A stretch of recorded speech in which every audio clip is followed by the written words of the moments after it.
位弟兄姊妹，有冇諗過喺呢個普天同慶，喺世人都希望平安嘅呢個時代裏邊，呢個佳節裏邊，能夠令到你嘅朋友或者弟兄姊妹嘅家庭都係咁平安呢？呢一本書《女人要愛，男人要尊重》已經出咗第9版。如果有弟兄姊妹同你訴苦，講到家庭嘅問題、婚姻嘅問題，你係好難插手去干預嘅。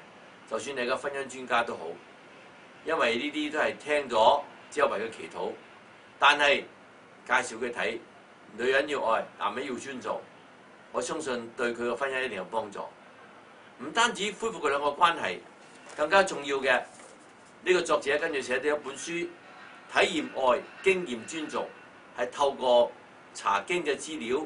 讓夫婦一同研讀上帝嘅説話，透過神嘅説話建立佢哋美滿幸福嘅婚姻。求主幫助我哋能夠善用我哋嘅資源，喺饋贈禮物嘅時候，